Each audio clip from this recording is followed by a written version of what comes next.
Hello friends, welcome to Sudha Madhavan's kitchen. இன்னைக்கு ஒரு வண்டர்ஃபுல்லான evening snack தாங்க பார்க்க போறோம். அதுவும் நம்ம எல்லாத்துக்கும் ரொம்ப ஃபேவரட்டான சீஸ் ரெசிபி. சீஸ்ன்னு சொன்னாலே நம்மள நிறைய பேருக்கு ஆட்டோமேட்டிக்கா சீஸ் ப்ளீஸ்ன்னு சொல்லாமே அவ்வளோ அழகா ஃபேஸ்ல ஸ்மைல் வரும். அந்த அளவுக்கு நம்ம எல்லாத்துக்கும் ரொம்ப விருப்பமான cheese recipe potato cheese balls தாங்க பார்க்க போறோம். வீடியோக்குள்ள போறதுக்கு முன்னாடி இதுவரைக்கும் நம்ம சேனலை நீங்க இன்னும் சப்ஸ்கிரைப் பண்ணலைனா கண்டிப்பா மறக்காம சப்ஸ்கிரைப் பண்ணிக்கோங்க. பக்கத்துல இருக்க பெல் ஐகானையும் கிளிக் பண்ணிக்கோங்க. இப்போ வாங்க பொட்டேட்டோ சீஸ் பால்ஸ் எப்படி பண்றதுன்னு பார்க்கலாம். 3 உருளைக்கிழங்க தோல் நீக்கி வேக வச்சு மசிச்சு வச்சிருக்கேன். அது கூட ஒரு மீடியம் சைஸ் சாப்டு ஆனியன் சேர்த்திக்கிறேன். 3 டேபிள்ஸ்பூன் சாப்டு கேப்சிகம், 2 டேபிள்ஸ்பூன் துருவன சீஸ் சேர்த்திக்கிறேன். 1 tablespoon maida, 1 tablespoon cornflour, 1 tablespoon pepper powder, 1/2 tablespoon துருவன இஞ்சி, 1 டேபிள்ஸ்பூன் பொடியாக கட் பண்ண பச்சை மிளகாய், 2 or 3 டேபிள்ஸ்பூன் பொடியாக கட் பண்ணி வச்சுருக்கிற மல்லி இலை, தேவையான சால்ட் ஆட் பண்ணிவிட்டு நல்லா மிக்ஸ் பண்ணிக்கலாம்.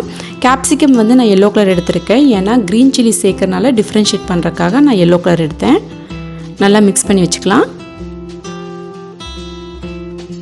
பொட்டேட்டோ மிக்ஸ் ரொம்ப நல்லா தயாராகிடுச்சு. இப்போ பால்ஸ் ரெடி பண்ணிடலாம். அதுக்கு 100 கிராம் சீஸ் நான் எடுத்திருக்கேன். க்யூப் ஷேப்பான சீஸே நான் வாங்கிட்டேன். உங்கள்கிட்ட இல்லைன்னா நீங்கள் க்யூப் ஷேப்பில் நீங்கள் கட் பண்ணிக்கோங்க. பால்ஸ் ரெடி பண்ணுறதுக்கு முன்னாடி ஹேண்டில் ஆயில் ஆர் பட்டர் வச்சு நல்லா க்ரீஸ் பண்ணிக்கோங்க. அப்போ தான் கையில் ஒட்டாமல் இருக்கும். இனி நம்ம பால்ஸ் ரெடி பண்ணிடலாம்.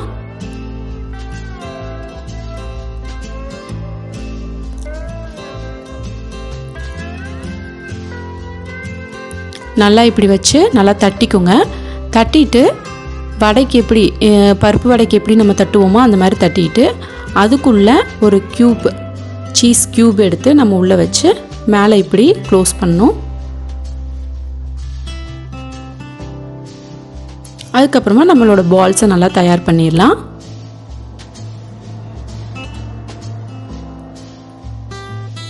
அவ்வளோதான், ரொம்ப அழகாக வந்துருச்சு.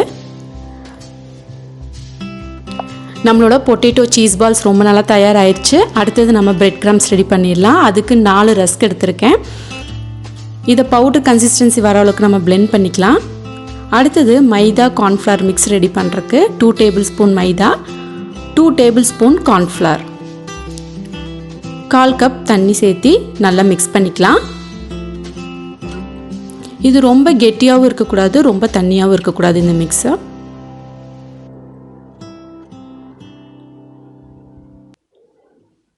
இது கூட தேவையான அளவு சால்ட் ஆட் பண்ணிக்கிறேன். பாருங்கள், இந்த கன்சிஸ்டன்சியில் இருக்கணும்.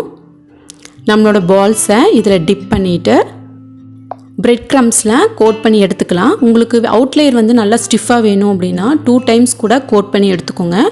இல்லை சாஃப்டாக போதும் அப்படின்னா 1 டைம் பண்ணாலே போதும். நான் 1 டைம் தான் கோட் பண்ணுறேன்.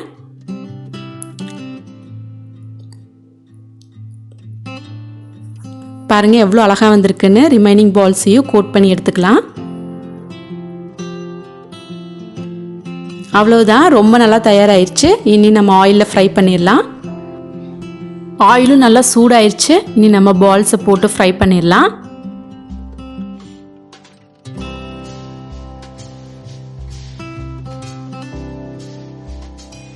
கோல்டன் ப்ரௌன் அண்ட் கிறிஸ்பியாக வந்ததுமே நீங்கள் டக்குன்னு பால்ஸை வெளியே எடுத்து வச்சுருங்க. இல்லைனா ஆயில்லையே பால்ஸ் பிரேக் ஆகி அதில் இருக்கிற சீஸ் வந்து மெல்ட் ஆக ஆரம்பிச்சிரும்.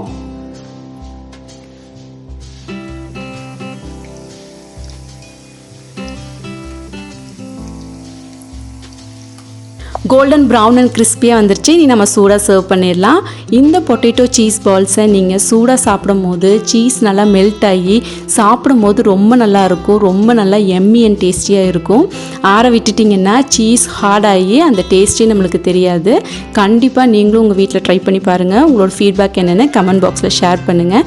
உங்களுக்கு என்னோடய வீடியோ பிடிச்சிருந்தா லைக் பண்ணுங்கள். கண்டிப்பாக ஷேரும் பண்ணுங்கள். ஹெல்த்தியாக சாப்பிட்டு ஹாப்பியாக இருங்க. Thank you friends.